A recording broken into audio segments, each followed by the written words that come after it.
A primeira transformação que eu quero destacar é o fim do ministério terreno de Jesus e o início do ministério do Espírito Santo. Veja só Atos capítulo 2, versículo 4. Todos ficaram cheios do Espírito Santo e começaram a falar noutras línguas, conforme o Espírito os capacitava. A ascensão de Jesus, isto é, a subida de Jesus aos céus, encerra o seu ministério terreno e dá início ao ministério do Espírito Santo. Quando nós lemos, o Antigo Testamento, o Velho Testamento, nós sempre temos a impressão de que os textos lá se referem sempre à presença de Deus Pai.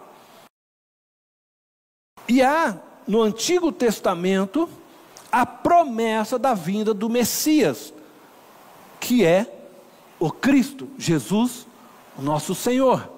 E também encontramos lá no Antigo Testamento as promessas da vinda do Espírito Santo, conforme você pode ler no livro de Ezequiel, você pode ler depois em Joel, capítulo 2, sempre também falando, então, da vinda do Messias e da vinda do Espírito Santo. E aí nós temos os evangelhos que nos descrevem o ministério terreno do Messias. O Messias agora está encarnado, o Messias está andando entre os homens, é o Jesus, o filho da Virgem Maria, que agora está entre nós, o Filho de Deus. Com a ascensão de Jesus, nós temos então agora a descida do Espírito Santo. Então a promessa que havia sido dada por Pai, através da morte e da ressurreição do Filho, se cumpre, e o Espírito de Deus então agora é derramado sobre toda a carne, sobre todos os povos. Então começa-se um novo ministério. Agora nós temos o ministério do Espírito Santo de Deus, que está descrito neste livro, Atos dos Apóstolos. Como já foi dito aqui até pelo próprio pastor Hélio, e assim muitos teólogos consideram, este livro deveria se chamar, na verdade, Atos do Espírito Santo. Porque tudo o que nós vamos percebendo agora na vida dos apóstolos são ações do Espírito Santo por meio destes homens. O Espírito Santo, que antes então estava contido e limitado a alguns poucos judeus na história, é derramado sobre todos os povos, raças e línguas por meio do Evangelho de Jesus Cristo, o nosso Senhor e Salvador. E é hoje o Espírito Santo que nos ensina todas as coisas que Jesus ensinou aos seus discípulos quando aqui esteve. É hoje o Espírito quem nos capacita para sermos testemunhas de Jesus. É Ele que nos dá o poder, o dínamo, para que nós possamos testemunhar Jesus Cristo. O Espírito é quem nos capacita também para podermos, por meio dos dons que nos foram dados, vivermos para o outro. Então os dons nos são dados para que a gente possa servir o corpo de Cristo. É o Espírito Santo quem faz isso em nós. É o Espírito que nos une também em Cristo Jesus. É Ele que nos molda com o fim de que Jesus seja glorificado por meio de nós.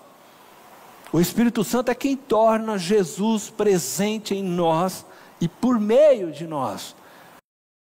A obra do Espírito Santo, ela se tornou então mais notória e imprescindível para nós, a partir do Pentecoste. E diante desta verdade bíblica, não podemos ignorar a pessoa do Espírito Santo em nosso meio. A Bíblia é tão enfática com a realização desta obra do Espírito, que Existe para você esperança quando você blasfema contra Deus Pai, existe para você esperança quando você blasfema contra o Filho, mas não existe salvação para aquele que blasfema contra o Espírito Santo. Mas o Espírito de Deus, ele trabalha para que Jesus seja glorificado por meio de nós. Tudo que o Espírito faz é para que a obra de Cristo na cruz brilhe, a obra de Cristo seja conhecida, para que haja salvação. E Ele faz isso numa relação de amor conosco. Ele não nos violenta, pelo contrário, nos respeita. Ele ministra a nós, por meio da Bíblia, dos profetas. Os profetas, os pregadores da palavra. Mas também fala conosco por meio do nosso homem interior. Ele faz morada em você que creu em Jesus Cristo, e Ele te ensina pessoalmente, falando com o seu homem interior.